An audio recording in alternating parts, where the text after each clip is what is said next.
Today's show is brought to you by Surfshark VPN. Now, more than ever, our internet reliance is rapidly increasing. We stream our favourite shows, keep in touch with loved ones, and even watch podcasts like this one. See, makes sense, it's linked into the podcast. We prefer to think our information is safe, but as our online footprint increases, so does our need for proper security. That's where Surfshark VPN comes in. They protect your information by encrypting all the data you send through the internet, keeping anyone unwanted from seeing it. Another great reason to use a VPN is because the content from streaming services can be restricted based on what country you're in. So that could be Netflix, Amazon Prime, even some of the highlights on Twitter. You click on it, not available in your country. Well, Surfshark helps you out with that by simply changing your location. Also, you go abroad, you want to keep watching iPlayer, you want to keep watching British stuff, you can do. Change your location back to where you've left, and you can keep watching all of that. Right now, Surfshark has an amazing offer on by clicking the link in the description, using the code Paddock, see it there, look, Paddock, like Stretford Paddock, that's why we use the word Paddock, you'll get 83% off. Which means for something like a couple of quid a month, you get fully protected. 83% off, that's basically all of it off. 83%, plus you'll get 3 months for free, and Surfshark offers a 30-day money-back guarantee. Use the link in the description, use code Paddock for 83% off, 3 months free, and 30-day money-back guarantee. Don't get better than that.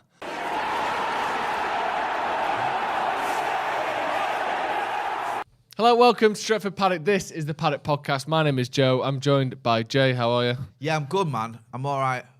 I'm getting over the derby. Oh, yeah? I'm done with it. Who cares? I feel worse now than I did yesterday. Yeah, and Alex, how you doing, mate? Quite a blue Monday, hasn't it, really? Nice, Yeah, nice and more done. ways than Hey, one. I feel time shit for a new about order, it. you could say. Eh? Or a new blue Can't. hoodie. Is this Can't. a new blue hoodie? I don't think I've seen Yeah. this one before. A new order from you. For the ordering a personality He said Blue shop. Monday, so I feel I like had to shit, make a new Jay, order to be honest with reference. you. I feel rubbish. Do you know Everything's what, right? shit. All of our players are crap. Everyone needs to look like. Do you know when you're just in one of those moods where you just think, we'll just burn it all then, start again. That's what I saw. Just start again. Just get rid of that. Just get rid of all. it. Like, I'm not used to that, but I just feel I know. fucking shit about I it. hear you, and I am, and I was like yesterday. So I was yesterday, and I was today. But as the days wore on, I was just thinking, you know what? Fish fingers for tea and all. It's one of them, innit? It's like we were in a hiding to nothing anyway. I always want to win the derby, but now I've got like Scousers sort of a bit gutted, which has pleased me. Yeah. Clouds. There is Yeah, something. I have to take a small sliver of hope it's where I a can. single atom's width Yeah, of a it silver is. It's lining, nothing. though, isn't it? And let's have it right. When Liverpool batter us in a few Yeah. weeks' time, that'll go out the window. But in the meantime, it's the only little bit of solace I can take from it. Yeah. I've seen a few annoyed Scousers, and that is about it. We're going to be talking about United's front line. I know you kind of mentioned the news of it in the news this morning, but we'll go into the details and the opinion on Ronaldo and Cavani and Rashford and United. Do you know how some people misfiring think? it Do all. you know how some people think like they own stats? Yeah. I'm not naming any names. Everyone. Everyone. Right. Everyone who does stats think they own stats. That's my stat. Right. Does I my own head that in. stat. Well, I won't be the same with United Ronaldo news. I had it this morning. That's my news. So we use can't it. talk about You it. can't talk about He's it. the only one who can talk. I'm the about only it. one who can The talk about weird that thing news. is with that, though, that's a good point. I like that stats thing. Yeah. There's a fine line, though, isn't there? Because, like, you would never say, well, you might say, you would never say you own the news on Ronaldo. You wouldn't No, say I'm that, obviously. joking. I'm being somewhat facetious. But then there comes a line when eventually your research becomes qualified enough that you would have to quote a book, for instance, that is full of research. Do you know what I Yeah. mean?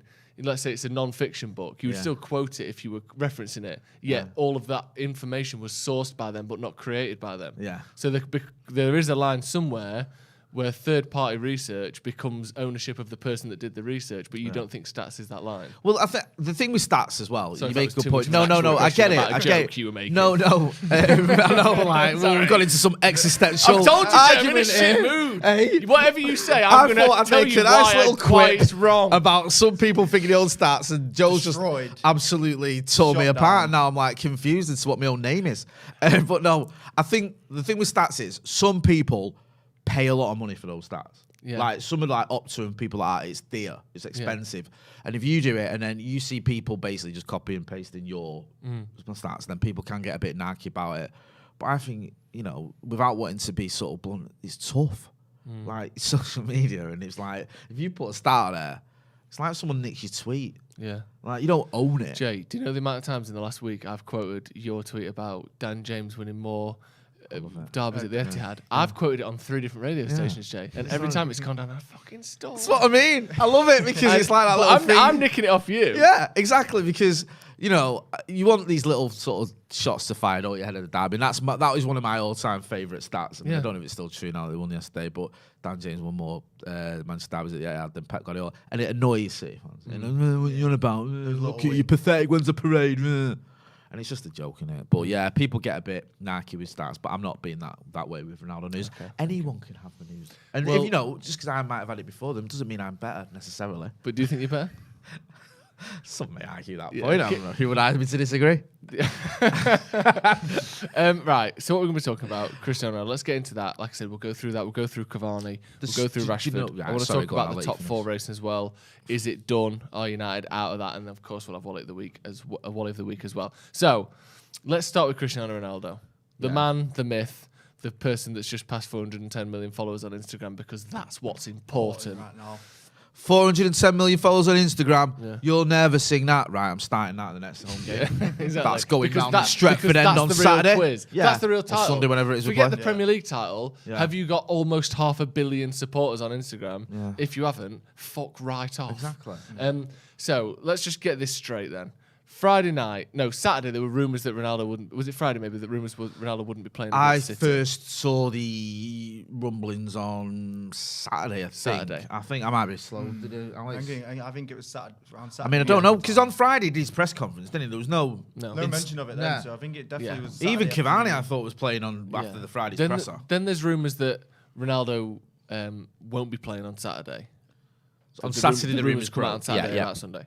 Then he wasn't in the squad. That was it. He wasn't in the squad. Then the rumours came out. Squad. Is he injured? Has he thrown his dummy out after being told he's not playing? Has he fallen out with Rangnick? Is he pissed off? All of these things are coming out. I was expecting a little Jose, little master, we'll sweep him in right at the last minute. He'll get drive his own car to the Etihad, because when you've got that many followers on Instagram, you don't. Yeah, or they just get them to carry you on a sedan chair. I thought he was going to helicopter in. Just land in the middle of the stadium. Just land in there.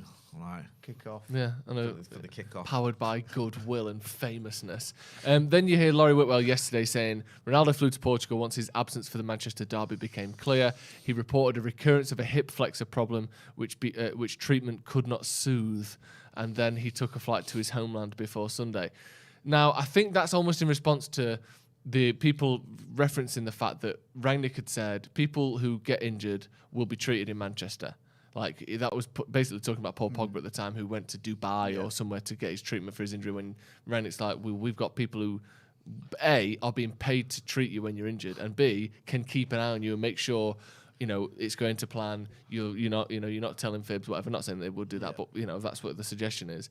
And then Ronaldo's off to Portugal to watch the game. Do you think first of all, do you think he watched the game? No. I don't think he did. I don't think he did either. I think he was like, someone text me what the result was. Give me some updates. I think he got a half-time, full-time off his agent. I'll go live on Instagram if we win. If not... Do you know if you're like at a wedding and like Altrincham are playing Stockport or something? It's one of them, innit? It's like someone might have said to him, oh, by the way, United lost. Yeah. Did that? Yeah. Shit. Oh, what a shame. Yeah, I think he got half-time, full-time. I think he'd have said, did United get any penalties? No, all right, sound. Doesn't matter then. I would have scored anyway. Do you think there's an issue here? Like, obviously, it's not just that game of, if he's injured, he's injured, let's be honest. You can't really have a go for that. But he's got 15 goals in 30 appearances for United, but six in six of those are in the Champions League. Also, it's 1 in 8 so it's in 11 League. In his last 8. He's 37 years old. He plays every week. Do you think there's a problem? Do you think we're sort of coming to the end of Cristiano Ronaldo? It looks like it a little bit, doesn't it? Because like Ronaldo's had barren spells, but not to this degree. And like he's still like, even if we're coming towards the end, he still can be an effective player. He can still end up with 20 goals this season. But that's not Ronaldo numbers anymore. Ronaldo's your 30-odd goals a season. Even last season, I think at Juve, he got 30-odd goals. And is he 34? Yeah, still leading goals. I think in all competitions. Yeah. So it does. And when you see, the likes of some of the teams he's not scored against, you think, okay. I think part of the problem has been, it's not all his fault. I think, yes, his age. We're too reliant on him. He's playing too many games because we've got, Cavani's out, Martial's gone on loan, Rashford's fallen off a cliff, Mason Green's not available. You've got all these issues going on, and then Ronaldo's having to play week in, week out. I'm playing full 90 minutes, which doesn't help. But you know, the one thing that's always in the back of my mind with Cristiano Ronaldo is you just count him out at your peril because he's that good. I mean, we did it with Zlatan, didn't we? He got injured and everyone thought that's the end of him. And, you know, 4 years later or whatever, he's still banging him in. All right, Serie A is probably not as intense as the Premier League, but he's still doing well. So I don't say, you know, that's it, Ronaldo's done. I just don't know if he's quite the force that he used to be or that we hoped he'd be. Yeah, and I don't know, I worry about it all. The whole, like, how you have to play with him in the team and the fact that he doesn't really play Rangnick style. I know he's, you know, there's a couple of clips of him sprinting back against Wolfsburg, but realistically, we know what Cristiano Ronaldo does, and it's not a high-pressing, high-intensity game. His stats, you know, have changed slightly, but really still show that he doesn't do that. Are you... Yeah. I don't know, do you see this ending well with Ronaldo? Because I think with Ronaldo, when you say is he actually injured, he's 37 years old. As you say, he's played like the last how many games in a row? Yeah, he plays the full 90 minutes. Yeah. So it's like he might not be injured, but for a 37-year-old, he might be feeling it. Yeah. But what frustrated me a little bit is this is the type of game he needed him in, and he's playing games like Watford a full 90 minutes, which we should have won that game, and he should have been off after an hour, and then he might not have been injured. And he's also saying he wants a strike partner because we know he doesn't press as well as he has been. He's a passenger a lot of the time on the pitch. But as you said, he's always got that goal in him, so you have to play him in the games. So he wants someone else with him to press and do basically his dirty work. Then I'll pop up and stay in the box because no one else is in the box. It's always just Ronaldo in the box. And then he's complaining, we did about 4 crosses in a row and he's complaining like, there's one of me in here, like there's 5 of them marking me, what do you actually expect me to do? Yeah. So maybe we're not granting his wishes to support him in the way that a 37-year-old forward needs in this stage of his game, but as I said, we got him for goal scoring and he's not even doing that at the minute, so... And there's part of me that thinks like, yes, he's 37 and yes, you have to account for that and you know, you get that sort of intangible thing like you've said, Jay, of like, he can just do it out of nowhere occasionally. But then the other part of me thinks, we've got too many players in the squad already that we have to play around. Like you mentioned him with like Wan-Bissaka, you know, you can't pass him the ball and expect to get it back. So therefore we don't pass to him. Okay, there's 1. David De Gea, you can't pass him the ball and expect to get it back. There's 2. Fred, same thing. There's 3. Ronaldo, you know, we've got to put another man on the pitch to play around him because he can't win the ball. That's 4. Rashford at the minute, that's 5. Like, next thing you know, we've got like the only players who are allowed to touch the ball are Bruno, Telles, and Pogba. Like, otherwise, you know what I mean? At some point, you have to fill your team with people you can rely on to do the full job, not just a bit of the job. And someone that scores, like, look at Marcus Rashford last season. It's a good example. He will probably outscore Ronaldo this season. I think Rashford got 22 goals last season. Ronaldo's on 15. Yeah. That wasn't even considered a great season for Rashford performance-wise. People were saying, you know, he's got to improve. Ronaldo's not even going to come close to those numbers. It's certainly not the assists. I think he got 11 assists as well, Rashford. Like, it's just one of those things where you think, it's just not enough. He isn't doing the thing he's good at enough to be bringing all of the things he's bad at as well. Right. It's just like, he's a footballer playing for Man United. He's not like, I don't know, it's like we're looking at him like, oh, he's our dad. Like, be a nice one. He's our dad. He used to be good. He used to be semi-pro, you know. Like, is that kind of thing where you're like, oh, yeah, you can tell he's still got a bit. But really, he's not doing it. What do you make of that? Because I take it you're old enough to remember his first time round. Yeah. I take it this is your first experience of Ronaldo at United. Can you remember him? I remember, obviously, in 2008, I was 8 years old, watching Ronaldo. He was still, I still remember, like, that Portsmouth free kick I was at the game for. Oh, right, okay. So obviously it's still massive child. I didn't realise. I didn't know whether you could remember like because you makes you realise how long he's been playing the game for. Yeah. Because I think the problem with Ronaldo is, and we discussed this on the podcast or on this channel many times. If you've got him, you've got to go all in with him. That's it. You are almost Ronaldo FC then. Yeah. It's like he takes the free kicks regardless of the fact he never scores them anymore. He takes the penalties. You know, you play to his strengths. You try and get the ball into him as much as you can. If he wants to play, he plays. All that sort of stuff. You just have to go with it. You just have to. Otherwise, you don't get him. Don't sign him. And you know, we're sort of kind of doing that, but not. You know, there's a fear that always. He isn't the player he was, and therefore you can't just go with it anymore. Like if you just go with it, you won't win titles because he doesn't bring enough. Do you think that's the worry now? Like Ronaldo at 28, you go with it. Yeah. You pander to him. You do exactly what he wants, when he wants, how he wants. You change the canteen. You change the colour of the training kits. You dim the lights because his eyes are hurting. You do whatever the fuck you want. But a 37-year-old Ronaldo, you try and make everyone do it his way. Is he good enough to pull the whole team through doing it like that? I don't know if he is anymore. I don't know. I mean, you look at some of his performances against Watford. He had, it's one thing like against Atletico, he wasn't really getting a service. I felt. No. I thought the crosses were poor. They were nowhere near him. What's he meant to do with that? No. But for against Watford, I was watching him and he did get service. He did get some chances. He did he sort of held onto the ball a bit too long and just little things. And I thought that's not the Ronaldo we know. I mean, when he made his return debut against Newcastle, you looked at, especially in his second goal, you think he's still got it. Yeah. He's still that, because that ball that Shaw played to him was slightly behind him.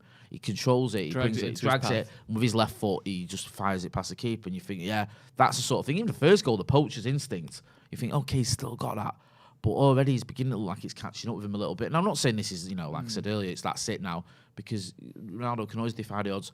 But it is worrying. That record of 1 in 8 against the calibre of opposition, which is bottom half of the table opposition.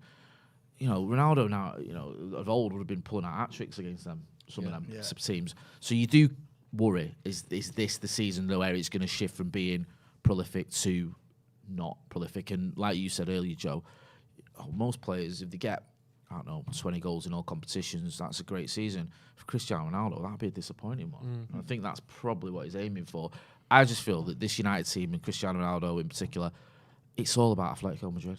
It is. I think if we win that, and then all of a sudden there's something to play for, we're in the last 8 of the Champions League, that's his competition. If we lose that game, what's he doing? He's playing to try and get us into the top 4, which is going to be difficult. Yeah. And the sort of the narrative is it's just been a complete flop this time round. So I just think all eyes are on that for me. I think the thing with you saying he hasn't. When he first came, he was good, but even the Atalanta game, he was the only reason we scored that last-minute goal. Even at Brighton, that was probably his only goal in 1 in 8, but still a fantastic. That's goal. what I mean. He's got that in him. What you needed at the start when Ronaldo was scoring was the whole team were playing well as well with him. But now, no one is on form. So Ronaldo's getting shit because it's him, but everyone, like Bruno, hasn't been great since the Atletico game. He's missed a few chances at Watford. And also, Alanga's come in, and that's a breath of fresh air, but he wasn't getting in the team earlier on because everyone else was playing well. Because that's when we were pushing, we were doing well in the league. And even we had left wing Sanchez coming into it now. But the balls just aren't going into the box enough. Like Shaw's really was one of the our main attacking threats, especially last season. He was our main way of getting the ball into the box. Yeah. And now he doesn't do that. And it just feel like Wan-Bissaka isn't getting them on the right. Dalot was playing well, but for some reason he's been frozen out. And I just think Ronaldo's getting the blame because he's Ronaldo, but the rest of the team is... you made a good point there. It's almost like nobody in this team, other than maybe Bruno, has nailed down a place. No. And maybe De Gea. Like, almost everyone feels like they can get dropped. Even Pogba sometimes you think he might prefer Fred. Like, I'm not saying he should because I start Paul Pogba every game. Yeah. But, you mentioned there, Wan-Bissaka and Dalot keep swapping around. Tellers and Shaw keep swapping around. I know Shaw had Varane, Lindelof and Maguire are chopping and changing. McTominay's in and out of the team. Mattis comes into it now. You know what I mean? Sancho, all right, he's pretty much been a mainstay last few months, but he wasn't always guaranteed a start. Rashford, apparently today, is upset because he's not starting. Get to that in a minute. Alanga. And now we're heaping pressure on a 19-year-old who should just be bedding into the squad. And we're going, you're starting at the end because we've got no one else. That's not rotating your squad because of games. That's not having players good enough to rely on him. He doesn't know his best team, does he? No. I mean, you've got a situation where you've had, and I don't want to keep digging out Maguire because he had a lot of stick, but you had an £80 million defender who, tactically was dropped, I think, was it for the Watford game. You've got a £50 million defender in Wan-Bissaka who's not always guaranteed to start, and I don't think he will start the next game. Luke Shaw, he was dropped. Is the hero of Showbert accounts and all that nonsense, the hero for England. He's not guaranteed to start. Marcus Rashford, one of the most famous footballers in the world ever, he's not guaranteed to start. It's just like we haven't got any of the players that you think we could rely on performing anywhere near the levels they should. Yeah, it's poor, innit? I mean, we haven't even mentioned him, but let's move on to him. Edison Cavani, who never fit, played 700 minutes all season of a possible 3,420, which is 20% of the available minutes. So for one reason or another, he's missed 80% of the available minutes this season. He's got 2 goals. Rangnick had to convince him to stay in January, which was slightly odd because there was this whole if you want to leave, you can go mentality, unless it's Cavani. He trained multiple times last week. It wasn't just one training session. He said he trained a few times, but declared himself unfit to be even in the squad against City.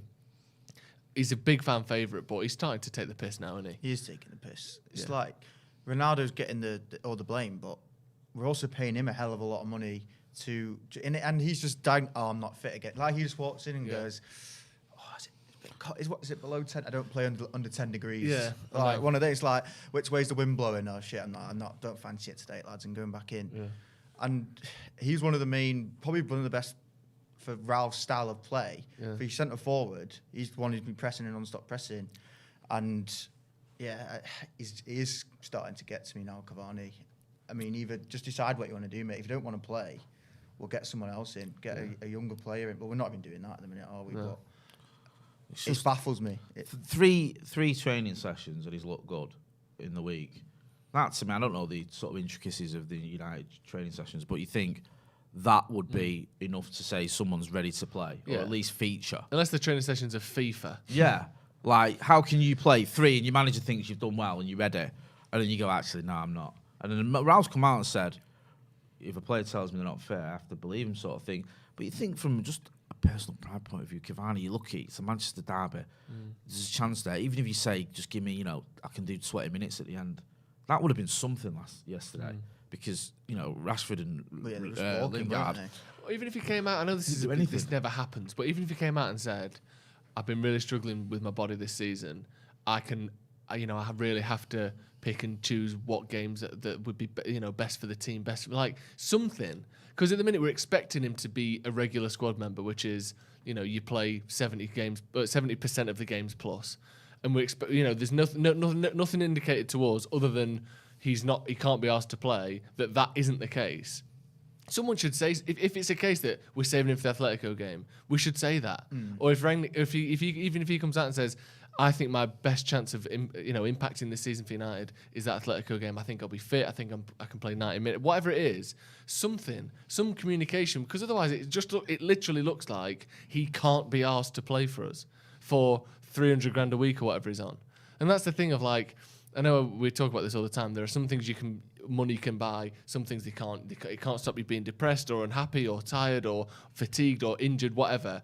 But it can make you try harder. Yeah. It should make you give 100%. And especially if he's fit enough to train, you're not fit enough to play 10 minutes. Let's say it's 2-1. I know it wasn't. Let's say it's 2-1, 10 minutes to go. Cavani on the bench for 10 minutes doesn't make some difference. You can't put 10 minute shift in.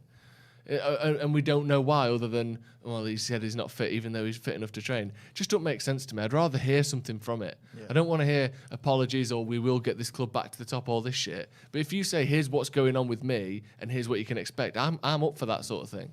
I don't know what you think to that. I mean, I get the point you're saying of if there's a valid reason why you can't play, just tell us rather than leaving us in the dark. Yeah. But I don't want players like that at our club. I think at risk of having too many of them anyway. When they play, they're good, so we're all right. But no, we need, like, Manchester City don't have players that go, I'm not playing this, or a little bit injured. They're all together as a unit, and I just feel like sometimes the players are looking at each other and they're like, I'm not that arse today, mate. Are you? Well, there was that report, wasn't there, that came out last week about certain players not wanting to play like cold, difficult away matches, so they were pretending to be injured under Solskjaer. That was something that Ole was pissed off at. Players going, I'm not quite fit for this because it's Burnley away on a Friday night. They couldn't be arsed.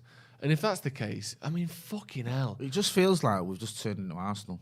Yeah. It does. I used to laugh at Arsenal when they had, like, players just disappearing and tweeting things or posting on Instagram, reposting Arsenal Fan TV drivel and just upsetting everyone and falling out and the merry-go-round with the captain's armband and never getting anywhere near top 4. Just a laughing stock. Liking Instagram posts criticising the club and all that. Just a shambles. And you used to look at that and you go, look at them, the absolute state of Arsenal. And now we're like that. You've got players who don't want to be here and you can't be bothered. Someone pointed out, saw something. You basically got, it looks like Pogba's going to leave in the summer. So is Jesse Lingard. In the Manchester derby, you're replacing one player who doesn't want to be here with one who doesn't want to be here. Yeah. And that's the situation we're in. And I'm not saying you shouldn't have played Paul Pogba or even Jesse Lingard. No, I wouldn't have. But that's where we're at. We're relying on players who either don't want to be here, or if they do want to be here, you look at the bench of the players who, you think, okay, you could probably, their heart's in it. That's the likes of who? Juan Mata, Nemanja Matic. I mean, decent players, but against that City team, it's a struggle, isn't it? And then you start looking at youngsters. You mentioned there you got Hannibal Medri, or you got, you were saying there if you replace Cavani. I've seen some people saying just bring Charlie McNeil in, and I love Charlie McNeil. I think he's a fantastic youngster, but should he be playing now? Probably not. Do you know what I mean? It probably, I don't mind him being in around the squad, but you shouldn't be relying on him when you've got players, who have got far more experience on a lot more money, who are just looking out the window going, "No, it's spitting. I can't be bothered today." All right, come on, man. I think whoever comes in, the manager, I think early doors, he's just got to be ruthless, and I think the fans will back him. I think the new manager comes in and goes, "You know what? Getting rid of so many of these players who don't want to be here." Even if it affects results for the first sort of period, I think a lot of fans will go, "Do you know what? I understand this because we need a massive overhaul." But that's why we need the right manager. Yeah. This next manager is so important. Yeah. Because once again, we're in a position where, like you said, you could make a case for 10 or 11 players to leave. Yeah. And some of those being first team players. But the next manager has to be right, or has to be good enough to rebuild a squad. Maybe they're not, Fergie right, or even Pep or Klopp in terms of the sustained success. But it has to be someone capable of winning trophies and capable of rebuilding a squad. Because Jose isn't capable of rebuilding a squad. He can add 2 or 3 players to an already good squad. Louis van Gaal, he's done it, but it's been a long time, and he did it at Bayern and Barcelona, where that was 20 years ago when he was managing Barcelona. And Ole hadn't really done that at the top level either.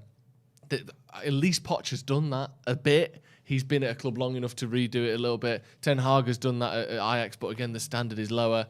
We need someone that can rebuild a team, because we've got so many players fucking about, or not asked, or not good enough, that if we get the wrong manager in again, spend another 200 million quid on shit and keep the wrong players, we're just going to be saying this same thing in 2024, 2025. Who's the next manager? We have to get it right at some point. Yeah. Because not for the first time, but you really can start to see, as a decade approaches of United winning the Premier League, how Liverpool went 30 years. Yeah. It's a cycle that is just that never stops itself. Someone has to come in and stop it, of making mistakes, buying the wrong players, relying on the wrong players for too long, and getting the wrong managers in. Look at Someone United. has to stop it. Look at United.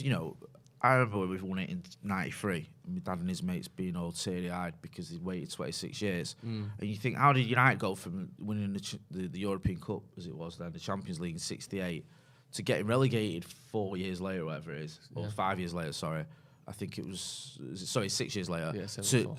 74. 6 years later, to never winning a title in the next 26 years. How did that happen? And you look at it and you go, it's the same thing now. Merry-go-round of managers like spending money, signings not working out, chopping and changing them, backing them and then not backing them, and then bringing in a new manager. And it wasn't until we stuck with Fergie, even through the dark times of the late 80s, when it was like, this looks like, when Pete Molyneux had his sign out and all that, this is, Terra Fergie, stuck with someone. I mean, obviously he had to be the right one, but we stuck with him, saw what he was doing, bringing through the youngsters and the longer term plan he had, and it came to fruition. Now, obviously, you're not going to get another Fergie, the one's a lifetime manager, but you have to get the right manager and give him time.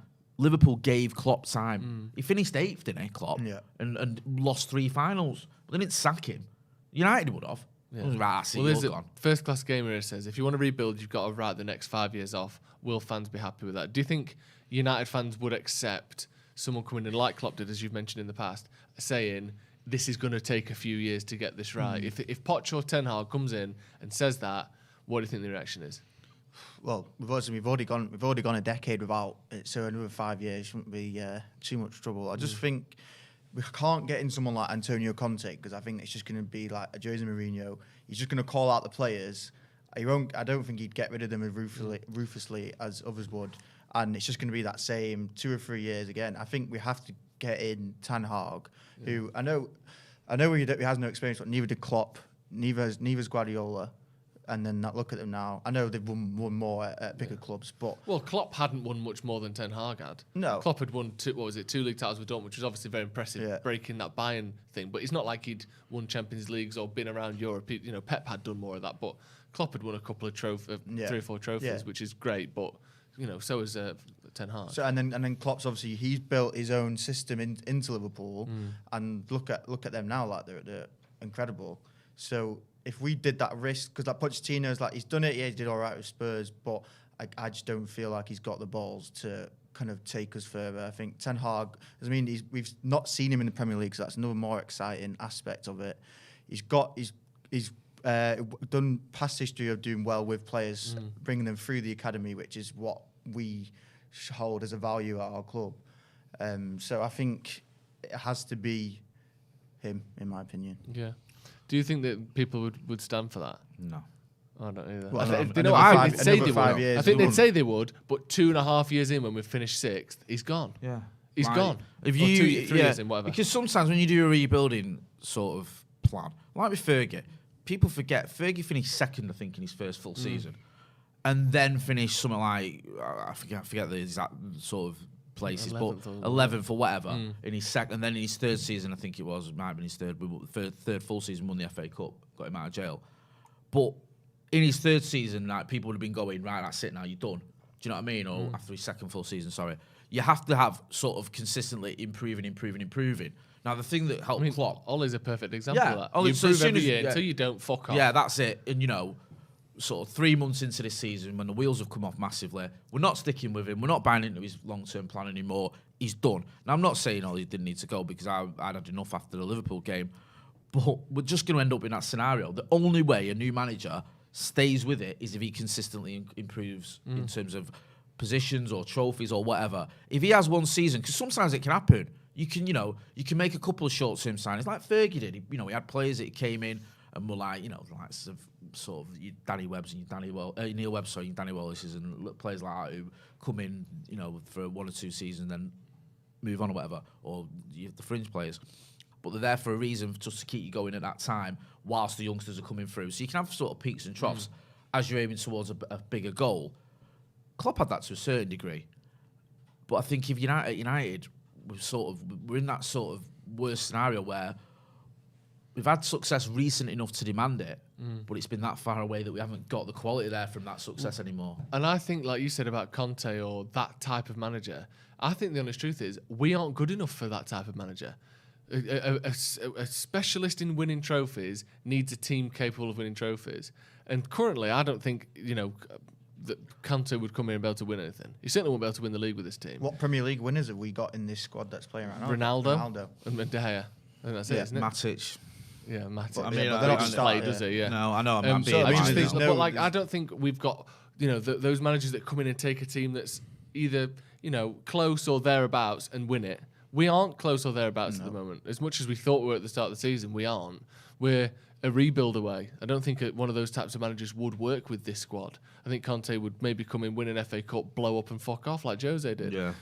I think that's all we'd get out of him. I know he didn't win the FA Cup, but win a trophy here or there. No, I agree. That's what I think we are. I think we need someone that can do more than that now. And we're too far gone. This is what I mean. It's always going to get more and more difficult because, when Moyes came in, we were title holders. Yeah. When Jose came in, when Van Gaal came in, not only did we spend a lot of money, he also had some players that had won a title in his squad that had played under Sir Alex Ferguson that still had something to offer.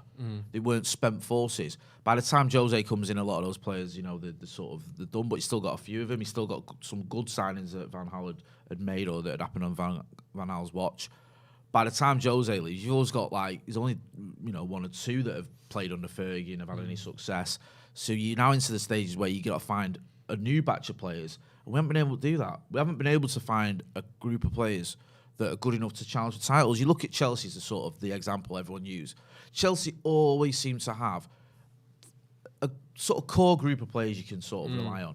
Do you know what I mean? They had him under Jose when he came back. They had him under Conte. They had him under Tuchel. Just a core group, players that you think, okay, as long as I've got some like a Kante And they've in there. kind of rotated haven't they, through the years. So it was if I've got Lampard and someone, Terry or Drogba, or if I've got a Costa or Azpilicueta is a big one. Yeah, Kante is a big one. You know, these are sort of players when Hazard got, you know, these players, okay, I can build a team around them. And now you look at United and you think, who could you genuinely build a team around? Who could you say, okay, I've got the spine of a good team Varane, there. Bruno. Exactly, and Varane's always injured. Bruno's so inconsistent. I love Bruno, but you know, You hope Sancho. You like at the start of the season, you would have said Varane, Bruno, Rashford, Sancho, Ronaldo is a Pogba. Yeah. Is 6 players that are good enough to win any trophy. I would have. In I think and I of did. Himself. Yeah, we all did. Exactly. Let's not kid And ourselves. yet now we're looking at it saying Pogba's gone, Ronaldo's probably gone, Varane's only fit half the time, Rashford people want to sell him, and Bruno's inconsistent. Yeah. So maybe on the let's be slightly more positive for a minute. Okay. Because it's been down and shy. Maybe on the flip side of that, we're not as far off as it seems, because those players are still the players they have been every year up until this year. Bruno's still the player that last season got 40, almost 50 goals and assists for Manchester United. Rashford almost 40. Varane still won 4 Champions Leagues. Obviously Ronaldo's getting on a bit now, so that's a different matter maybe. But we've still got players who are the same people they were a year ago.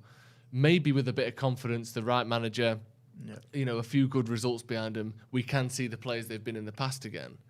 Because surely it can't be as bad as it seems. Because how can we be so wrong that at the start of the season, this team finished second, we've definitely improved the first team with Ronaldo, with Sancho, with Varane, and yet we're so much worse. Surely we aren't quite as bad as it seems either. No. To go from there to just hell. Do you know what I mean? Surely there's something that can, a spark that can be reignited here. Yeah, but the trouble is with some teams, you see it happen with them. You see it happen with even title-winning teams. Successful teams. Look at Chelsea under Jose. They just fell apart. Yeah. I know Leicester were a bit of an odd one when they won the league, but the manager got sacked during the next season. You look at us under Moyes. He inherited. All right, it's different because he took over Fergie, but he inherited a title-winning team, and we finished 7th.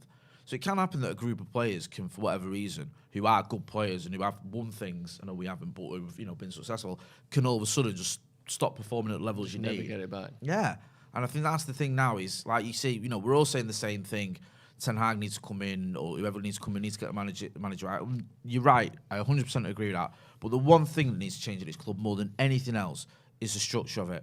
Because you look at Manchester City, do I think Roberto Mancini is a genius? No, I don't. He won a title. Do I think Manuel Pellegrini is a genius? Not at all. He won a title. Pep Guardiola's come in, probably, he's just cut above those two. Mm-hmm. He's won multiple titles. But the reason that all those 3 managers have won titles is because the structure's right.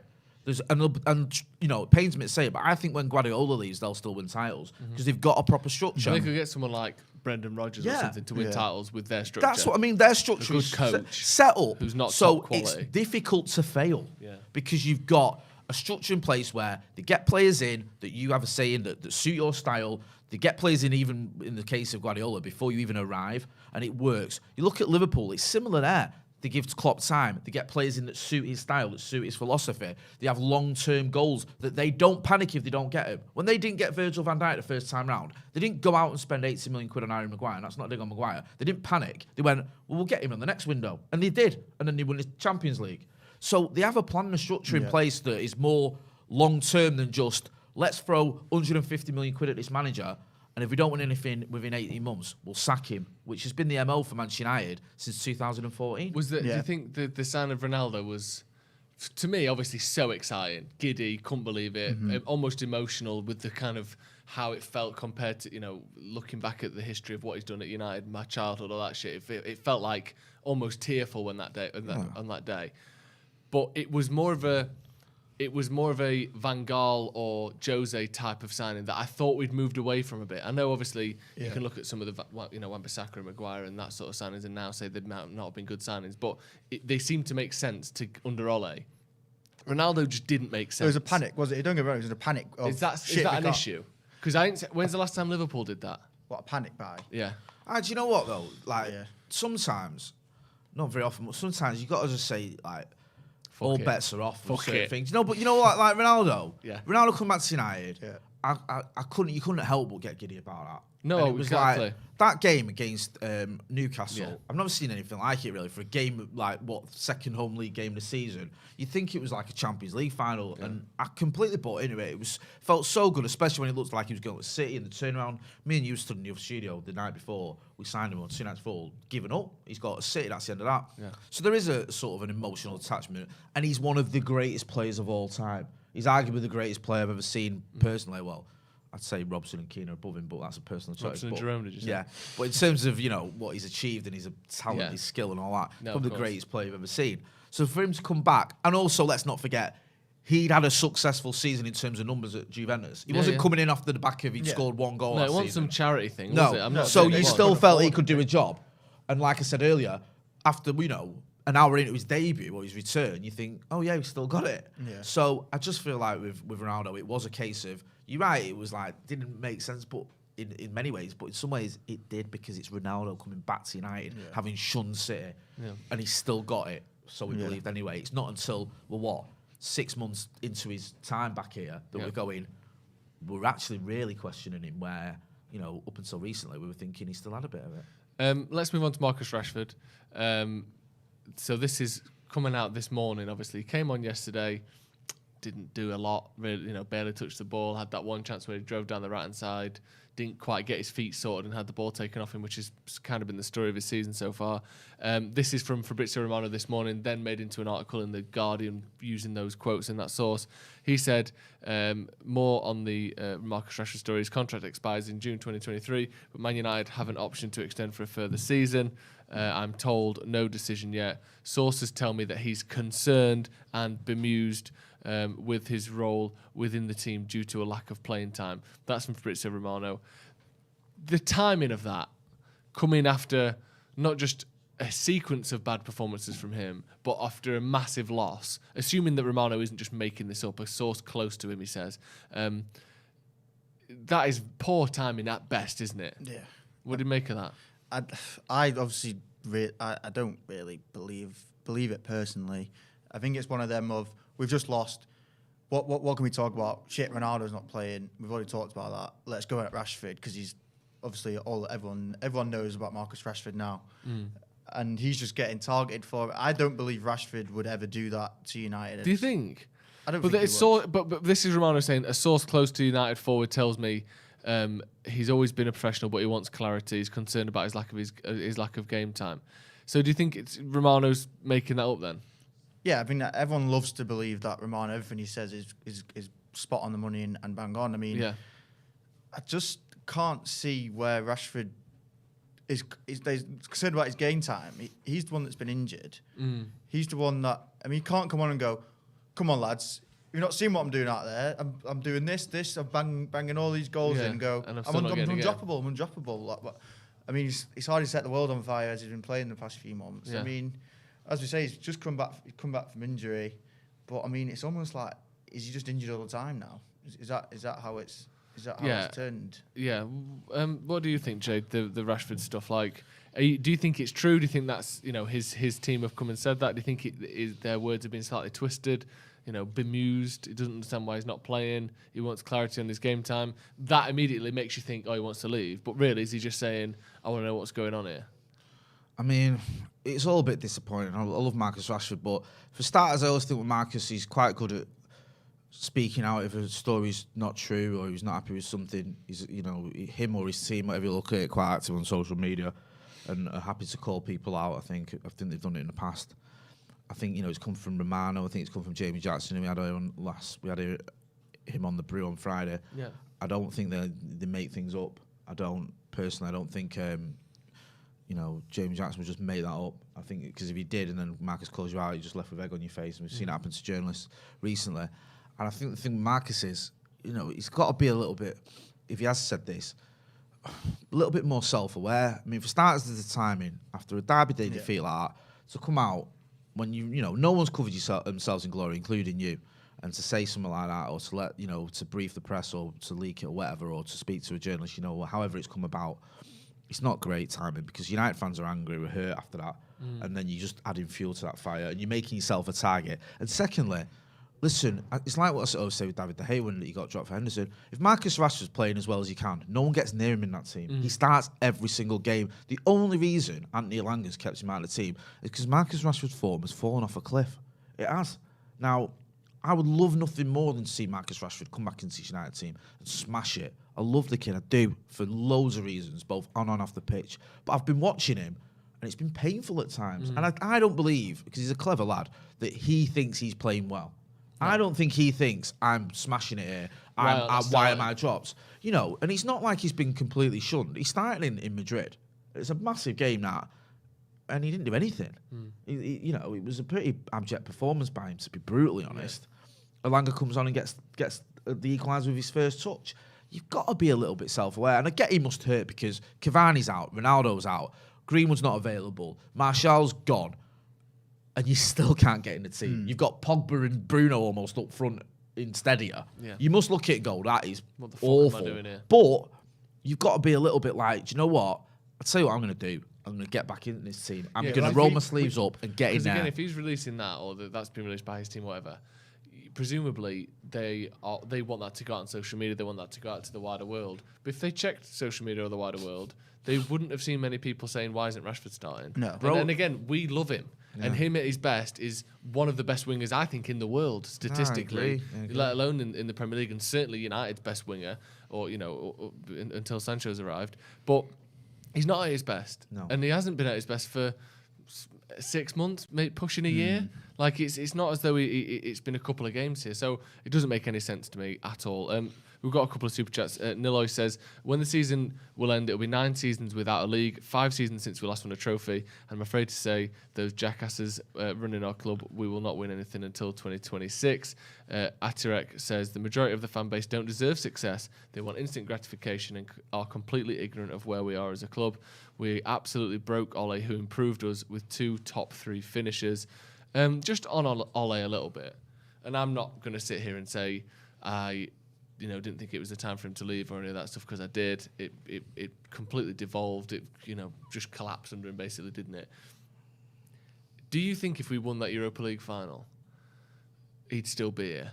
But like almost, and I'm not comparing the two in terms of what they went on to achieve, but almost in the way the FA Cup gave Fergie more time. I'm not saying obviously I'm not saying that. Everyone knows I'm not saying that. Yeah. Do you think he would have, A, not had the spiralling hellish start to the season he did, and B, if he had, you would have seen, like they've done at Arsenal, look, yes, Arteta's had a shit time, but look at this FA Cup. Yeah, 100%. Do you think he'd still be 100% he'd still be there. Do you think? Because go on. I know it's not the European trophy, but it's still a European trophy. Yeah. And then I think if we had won that game, the confidence would have been miles higher. Yeah. I know we were in Champions League anyway, but obviously we've been Champions League, and we're going into the season bringing in Ronaldo, and it's like, I think our confidence, especially people like Rashford's confidence, Cavani would have been wanting to play more. I think if he'd won more, obviously won that game, and I'm surprised that De Gea is playing well after what a shocking. So that's a bright side, that he's actually playing all right. He's responded to that in another way. But even like Luke Shaw, I feel like he's lost the final Europa League and then lost the European final. Same with Maguire. Maguire didn't play the Europa League final, but obviously both on penalties. Yeah. I mean, that's tough. I think that's tough. And losing one, but 2 European finals is going to take out a year. But anyway, I think Solskjaer would have been like, we'll give him a bit more time. Do you think he would? I think if he would have won that, but he probably would have got a bit of breathing space. He might have had a better reaction to certain games that went against us. I honestly think even the Watford game, I think if we'd have, I don't know where I saw it, but I think someone made the case, if we'd lost that 2-1, I think he might have kept his job. Honestly. I think that the fact we got battered. Yeah, I think that was what did for him. It wasn't the loss; it was the hammering. And we've just been hammered by both our rivals. I think weeks before. I think it was like, oh my god, we're just getting battered off everyone, including relegation fodder. He's got to go. So I think there's lots of different results that did for Ole Gunnar Solskjaer. But certainly, I agree. I think if he could have could have got a trophy, it gives you that breathing space. It buys you time. It lets you think, lets people buy into what you're trying to do and believe in what you're trying to do. And you've got that to say, I've won a European trophy at Manchester United. There's only a handful of managers that can say that. Yeah. So I'm not saying he should have stayed or any of that. I'm literally just asking if he'd have won it, do you think he'd still be it? And I personally think he would as well. I mean, listen, I think I said it after the Liverpool game. I thought he should have gone then. I thought that was just to lose 5-0 at home to the Scousers was unacceptable. But we might end up in a scenario of the season where we don't get top form, we don't win a trophy, and we'll think, well, what was the point in getting rid of Ole? Because we're only better off. No. Yeah. Speaking of are we any better off? Let's have a little look at top 4 then. So the moment is basically, well, I'll go from top. I should probably go from Wolves up because they're 7 points behind with the game in hand. So we'll go from Wolves up. I mean, if we're factoring Southampton in, we might as well fucking stop watching. I heard this morning that Ralph Hasenhüttl was on our list of managerial contenders. We're only allowed fucking Ralphs. I know. John Murtaugh's Filofax is glued together except one page that starts with R's. Let's have the guy we beat 9-0. Yeah, exactly. Wolves are currently played 27, 40 points. Tottenham played 25, 42. West Ham played 28, 45. Man United played 28, 47. And then it's Arsenal played 25, 48. So Arsenal are a point ahead of us with 3 games in hand. So they can go 10 points ahead. Tottenham are 5 points behind with 2 games in hand. So they can go 1 point ahead. West Ham are 2 points behind with no games in hand. So the only teams that can go ahead of us that aren't currently is Tottenham. But Arsenal can go 10 points ahead of us. Any chance of catching that? It's not pretty viewing, is it really? But they are only currently 1 point ahead, so they are. Factor that in. And we can also, whilst we're having a glimmer of hope, they've got Liverpool and Chelsea those games on, haven't they? I think the other one's Tottenham, isn't it? Yeah. Tottenham. That's like Everton versus Liverpool. That. You think? Tottenham always do them a favour. When they need a result, Arsenal in the North London derby, they've won the league, haven't they? I know they won it at Old Trafford, but I think they've won the league at White Hart Lane. Tottenham never seem to be able to do that thing of like, right, we can really throw a spanner in the works for Arsenal here. Mentally weak. Yeah. It's like one of the most one-sided derbies ever.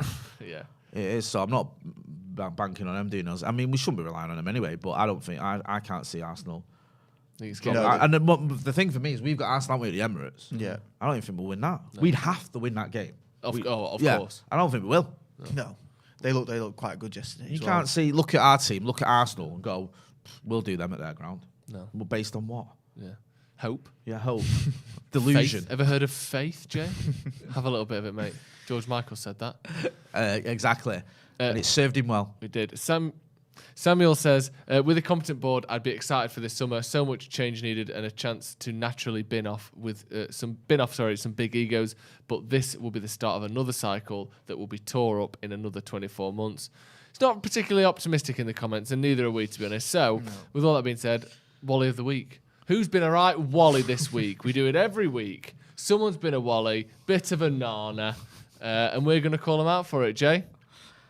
Well, I think it's got to be Stuart Atwell on the VAR at the derby. That 4th goal cost us, and that was never offside. That was never onside. So I think if you hadn't to give that, we'd be sat here now basking in the glory of a win. Yeah. So he's my Wally of the week. He cost us the game.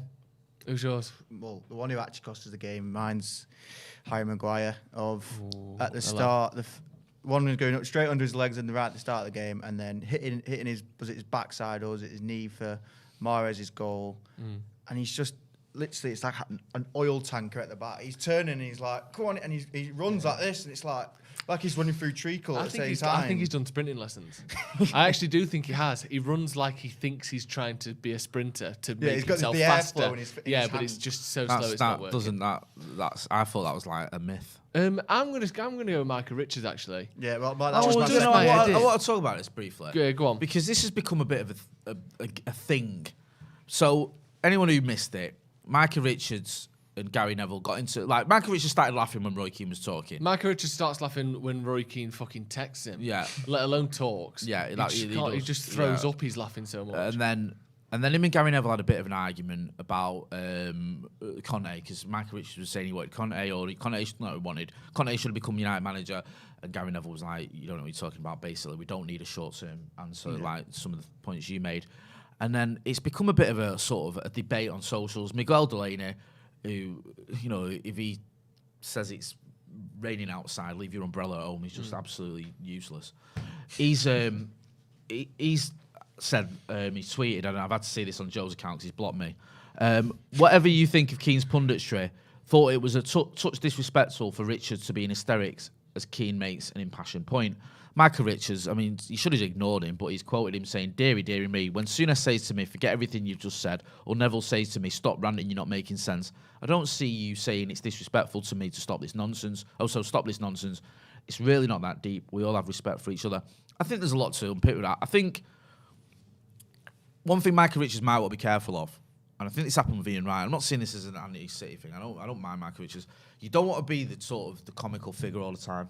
You don't want to be the joke. I think Ian Wright said he felt at one point he was becoming the joke presenter, and he didn't like that. He didn't feel like he was being taken seriously enough. And if that's your shtick, people won't take you seriously when you're making valid points. Because Michael Richards, no matter what you think about, he's played football at the top level. He's won trophies. Played for England. You know, there's weight in what he says, and I think he's a good presenter. Yeah, he is. But if you're like the comical guy, people won't take you seriously when you are being serious. So that's one thing I'd say to him, be mindful of. I don't think it's necessarily disrespectful. It's a derby. He's giddy. He's a giddy person anyway. I kind of get it. And I think he did let Keane make the points that Keane wanted to make. It wasn't like he kept interrupting him. So I think it is a little bit of a storm in a teacup. And I think Miguel Delaney acting like Michael Richards went and, pissed on the Pope. Yeah, it's just nonsense. And the only reason I'm calling him Wally of the Week is because just annoyed me. Yeah, I get that. That was his job for you. Yeah, exactly. That's what he was trying to do. I don't mind that. You know, we try and make football this sort of emotionless thing. It's a Manchester derby. Yeah. Believe me, and he was we'd have trying won to piss that. me off, and he did. Yeah, and he had no And backup, so he just had to shout. Yeah, Pino and Neville and going it's at like, him. that's the only thing I'd say on that. Is I'd just be, from a sort of presenting point of view, he might or be mindful he doesn't get seen as a caricature or a joke or a comedy element to the show, because I think he's more than that. But no, this whole, Miguel Delaney acting like it's just so, getting all sanctimonious about it is just nonsensical, isn't it? It's just him being a pillock as usual. Yeah, definitely. Abdullah Ibrahim with the super chat says, Steer's spoken about the warm-up on numerous occasions. I think it goes deeper than that. It goes as far as the training. The training and the warming up at the match, the speed, is needed so that we can fight intensely. I think the warm-ups, maybe it would, how much, what percent is that? You know what I love about extra? it as well, right, is when we... it was a small bit of laughter during a horrible time, but I think we were losing to the Scousers or whatever. And a lad who stands with me, who's comedy gold, literally started losing his mind at the ball boys. And he was like, the state of our ball boys. Like, look at him. Look how long they're taking. I'm like, bro, we're 4-0 down at half time. Yeah, but it might be 4-1. It's not the ball boys. Yeah. Do you know what I mean? It's literally got nothing to do with it. Yeah. Because, you can just, your head can go and you can go, it's this, it's that. And I'm not saying Abdul's head's gone because he might be looking at something that's valid. I think you look at certain things sometimes and it's like, yes, there might be some truth in it, but we all know the real reasons that Manchester United are struggling. Yeah. And I wish it was the warm-ups because then it'd be an easy fix, but it's a lot deeper than that. It is, unfortunately. Right, thank you very much for joining us. I've got a little thing as well here. Oh, yeah, go on. I was going to read that, but you go for it. Oh, no, sorry, I didn't know if you could see it. No, I can't see it. I don't need to see it. I just know it from memory. So make Not sure... from memory, from your heart. From my heart. Not the brain, the body. Yes. Make sure... Right. Make sure you are getting Surfshark VPN at HTTPS. Enter promo code Paddock to get 83% and 3 extra months for free. Click the link in the description. Make sure you go and check out Surfshark VPN for all your VPN And remember, needs. either click the link in the description or go to https://surfshark.deals/paddock. That is PADDOCK. Link in the description. Thank you very much to Surfshark for sponsoring the show. Thank you to everyone for watching at home. Thank you, Alex. Thank you, Jay. you. Sorry we couldn't bring too much good news. Thank you, Joe. But Yeah, Joe. Thank yourself, bro. You've done a good job there. you thank yourself, you stupid thankmeister. Right, thank you very much for joining us. Wow, he went there. We'll see you in a bit.